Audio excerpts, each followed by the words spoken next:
You are watching Lesson 4 for Fall 2020 for continuing students of the Dance of the Eye and the Hand. Good to see you again. Today we're going to explore painting mists, and we will do it in two different variations. One just using a brush and adding basically wet on dry paper. The other will be working wet on wet. So we'll do the same composition twice, a couple of stands of mountains, and then we'll add the mists and see how that works. Let's get started. So we're going to do two methods of doing mists. One will be wet on dry, the other will be wet on wet. I want to start with just putting in my mountains.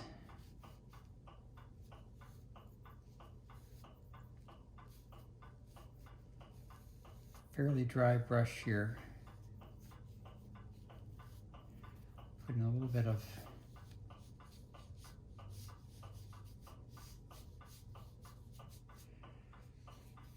shading line, then my second group a little bit farther back.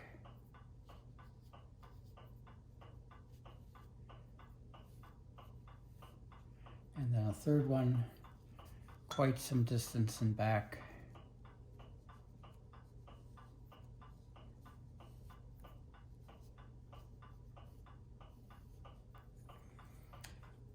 And just a bit of shading line on these.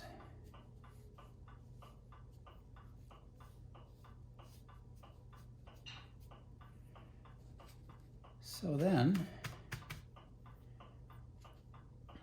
I've mixed up three washes here, a dark, middle, and light. And I'm going to start with the middle. Let's be sure that is what I have here. Middle gray could be a little bit lighter.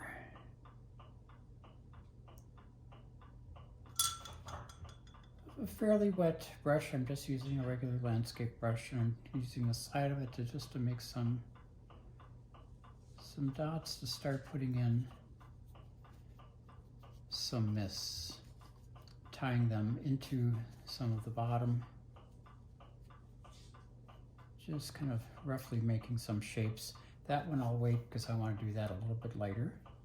Coming back before these dry, add the next layer.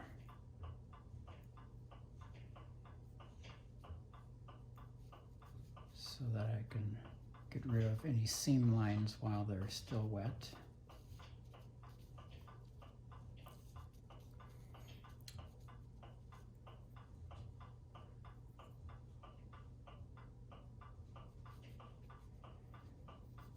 And so trying to get some movement in here, some sense of breeze. With the lightest one, I can go back here.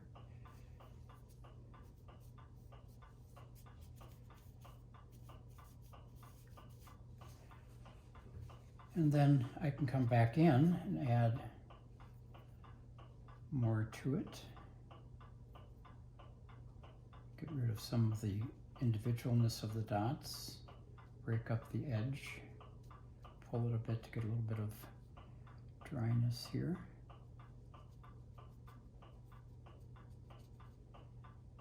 And also trying to get sort of a rolling movement, a sense of softness, as opposed to just the sense of dots.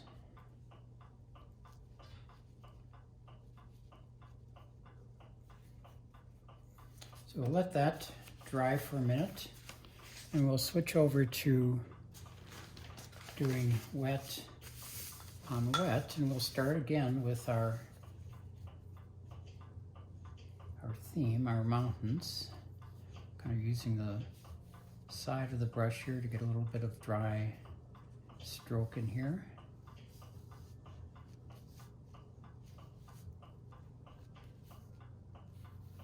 And again, just a little bit of shading line. Give it some height. Then my second set.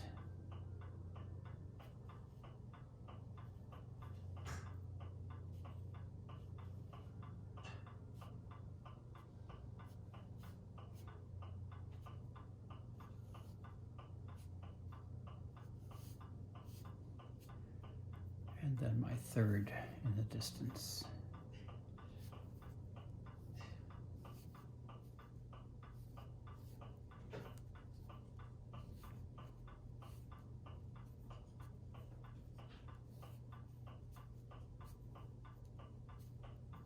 Okay, and since I did that fairly dry, this is already fairly dry.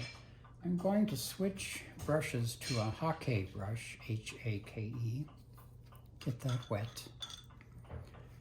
I like using the Hake brush with doing wet on wet because it's a very soft brush and it doesn't leave an edge, so you can do smooth transitions. So I'm going to put just a little bit of the medium gray on that, and using almost at the side of it, just pulling in areas. Oh, I can see I did this a little fast, so I'm getting a little bit of bleeding here, but we'll just work with that right now. So working wet on wet, the wash that you're applying is probably twice as light in color as if you were just using a regular brush. It's much more diluted. So this is fairly light. I want to add a little bit more darker gray here, some here too. I can go back to my lightest one, which will almost be like painting with water. I'm going to dry it just a little bit and add some detail up here. And this will dry to almost nothing.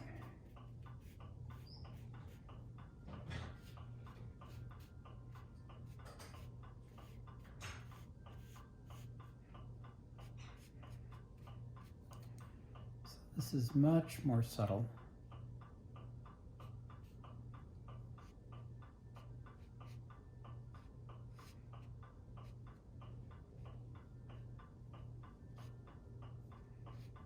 Putting some mountains behind to add a little bit more depth.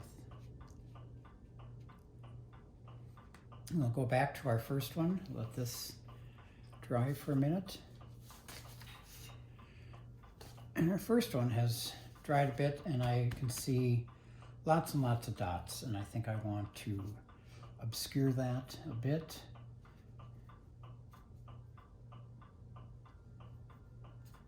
Get some of the ink out of my brush. There we go.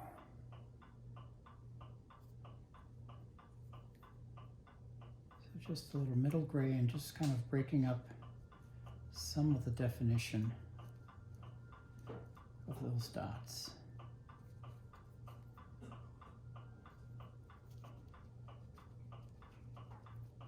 And this is like we worked last week with layers.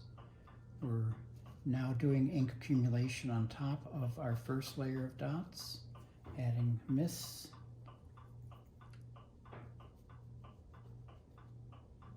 You could also switch back to the Hake brush. Now on wet on dry, it'll have more power in that you'll see much more of the stroke than you did when it was wet on wet. But it can give you a nice, strong stroke. So there we have mists with wet on dry. If I let this dry totally, I might come back again and add, almost with pure water, just some more to blend this up, and this is going to get really wet. But most of this is water and will dry away, but just to create a little more transition between the edges and the dots. So, wet on dry and wet on wet. I will let these dry and put them in your packet, and you can give it a try. So next, we're going to complete the project we've been working on for several weeks, The Hope for Peace, based on a painting by Chateau. And what's left now is to add the geese to the sky, some more dots, and the inscription. So I will demonstrate that, and then you can complete the piece, and we'll move on to something next week. Take care. So now we're going to continue and start with the geese. We're getting to the end of this piece. Looking at the geese, I'd start with the largest and the blackest of them. And they're a simple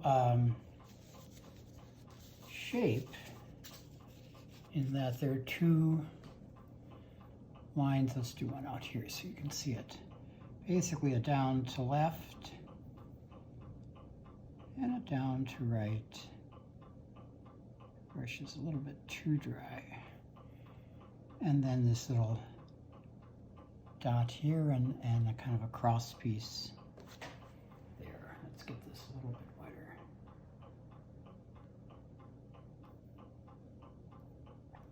So that's one. Let's do another one.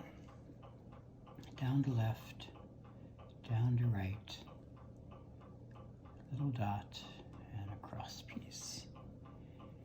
And another one over here.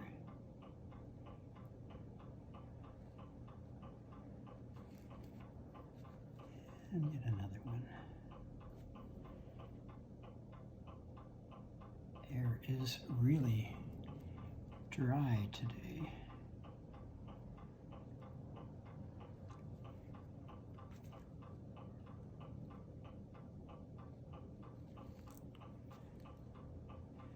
And it's been important for me to let the sky dry, because if I worked on this too soon, all this would turn into a bleeding, muddy mess, and we don't want that.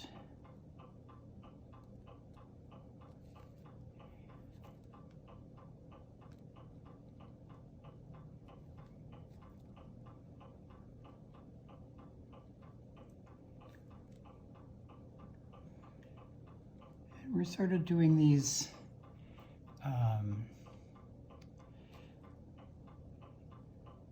sort of straddling between gathered and scattered. They're not quite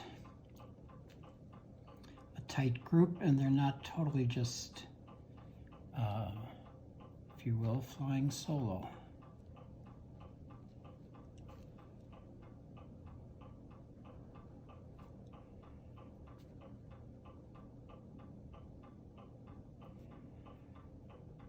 And I'm trying to follow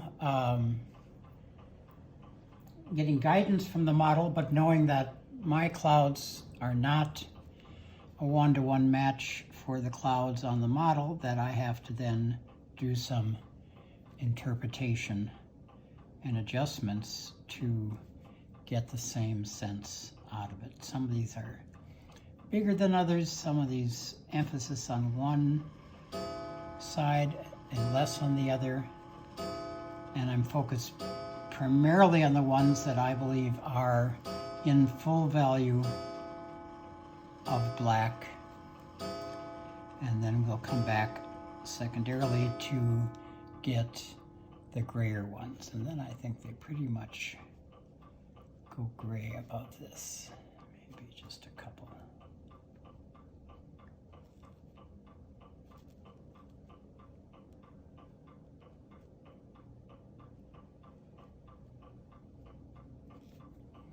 Then I'm going to switch my ink to a gray.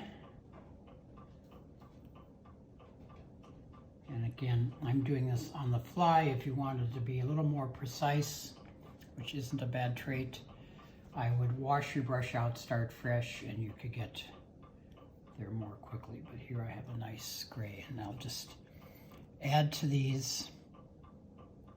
First coming downward here. And the gray, of course, is wetter, and so we need to be a little bit cautious with that, a little maybe lighter touch so you don't get a flood.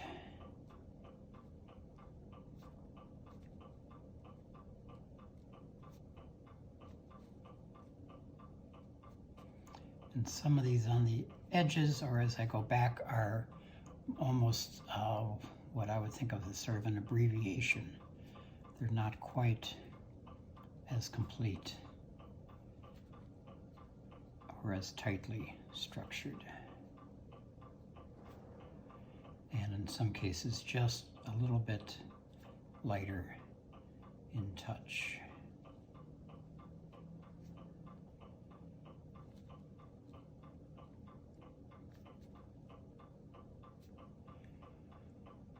And coming up here. And what I'm doing, although this is wet as I'm doing it, I'm applying a gray, so I know that even though these look almost exactly the same as the black ones, that when they dry, they will dry back a bit. And that's part of the challenge in working in this genre of materials, is that what you see is not what you get. And you have to have some trust in your judgment of how gray, how wet, how light, how dark will this be, and knowing that there are disappointments when things aren't quite the way you thought they would be, and it's important to note that these are transferable skills that you can apply to your life in case your life sometimes brings you things that aren't quite what you were expecting. Don't know if that's true for you, but it's been true for me at times. And some of these, I really want to get this dry.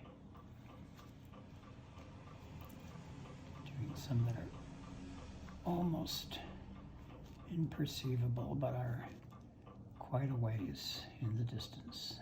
These geese are flocking and coming. So there are my geese. Another detail that I will do at this point is coming back to this area, which is now dry, and doing two things. One is I want to add some more very light dots, almost imperceivable, to make this transition from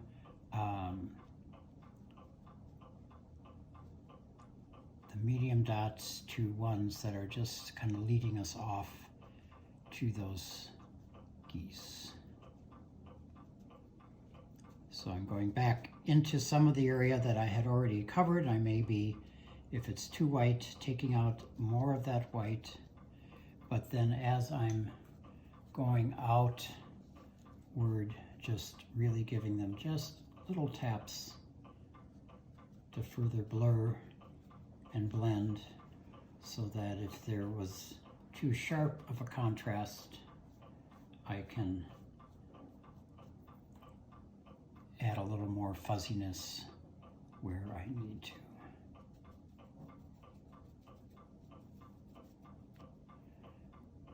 And noting, of course, that your piece at this point probably doesn't look identical to mine, and so in addition to still looking at the model to get a sense of what was the original intention, you also need to look at your own piece and say, okay, this is what I've done, and now how do I make adjustments to this to pull it all together?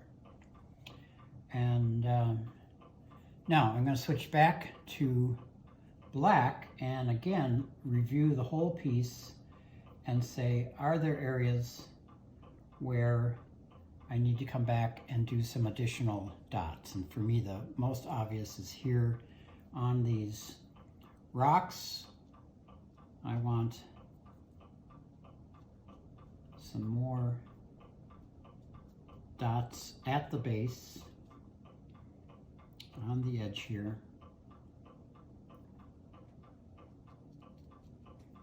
And some of these are what we would refer to as show-off dots, putting a little bit of a punch into them.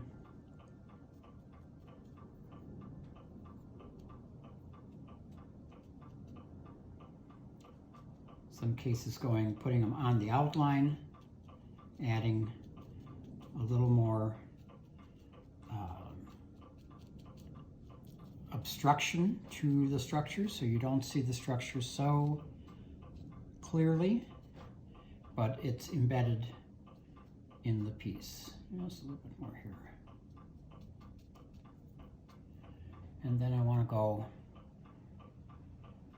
again into the piece with some more black dots and you know, thinking of these as if you will, show off dots, just adding some highlight so that when this dries there's many levels to the piece. A little bit more over here.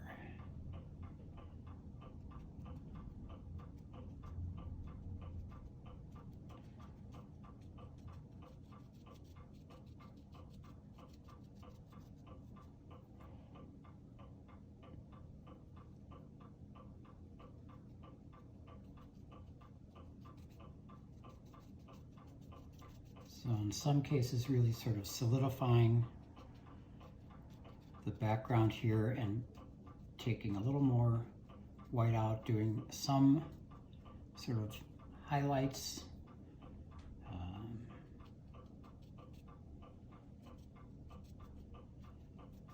And in some cases just blurring the background. Again, I want these to really pop forward. The geese are sliding back, the person's there staring. Then the last thing I want to do is the calligraphy, which is a very nice piece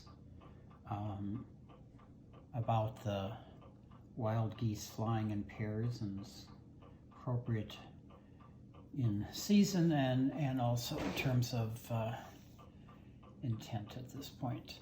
So I'll start with this row. It's two lines from a poem by Tu Fu from the 8th century. Wild geese from the lake fly in pairs when the veterans return from the old northern campaign.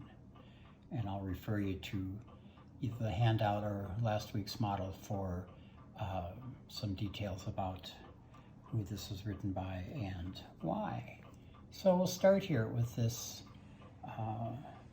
first character, starting with these dots, then horizontal and vertical, a little bit of a box, and then this moon-shaped character.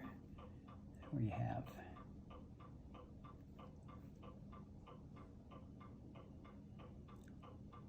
character for, I believe, the geese.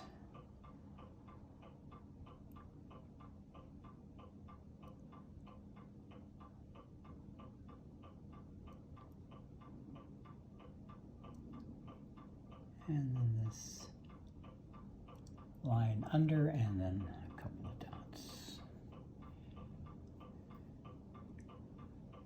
Down to left and vertical.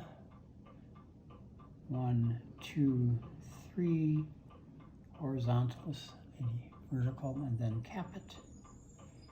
And then down to left, down to right, and then right side, dot, long vertical, and 1, 2, 3,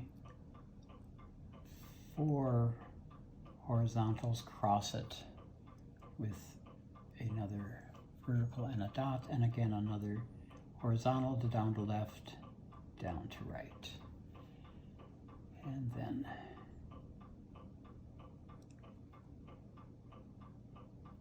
this shape, another character horizontal,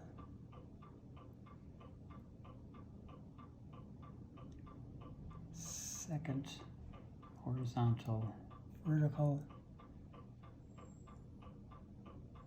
down to left, vertical, horizontal, and then a wave stroke.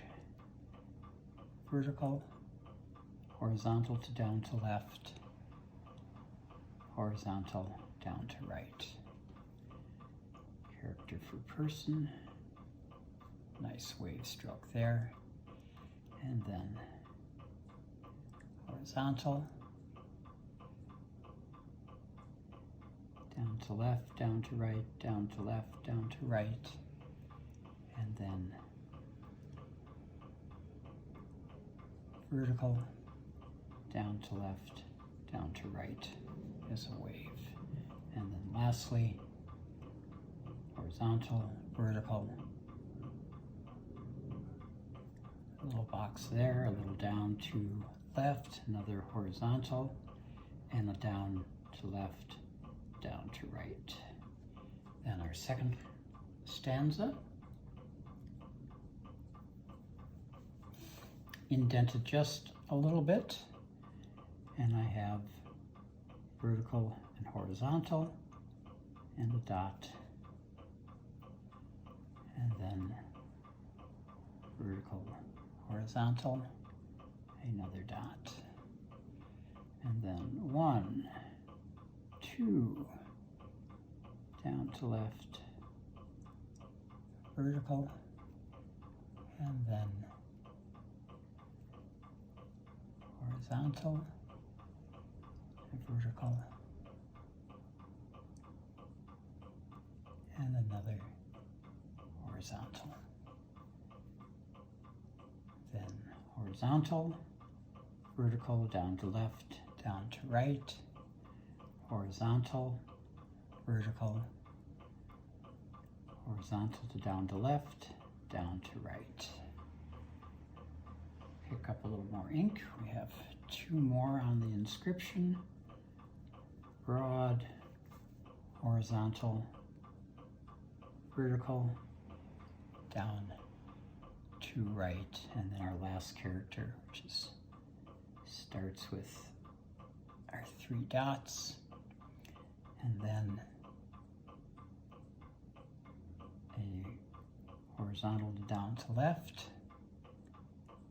down to right, center horizontal, dot, down to left, down to right,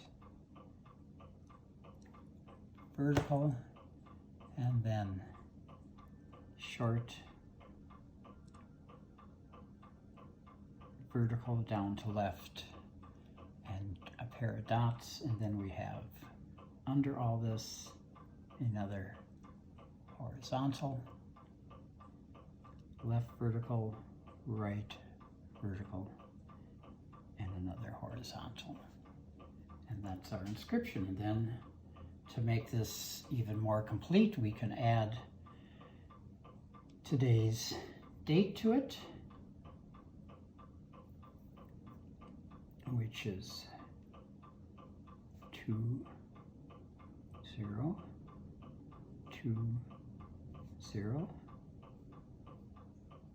is our year, and this is 9th month, and I'll leave the day to you, and then I'll put my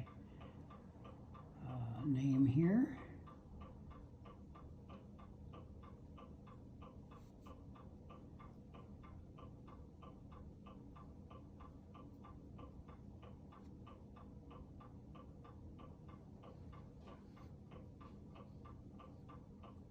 And we have a complete piece.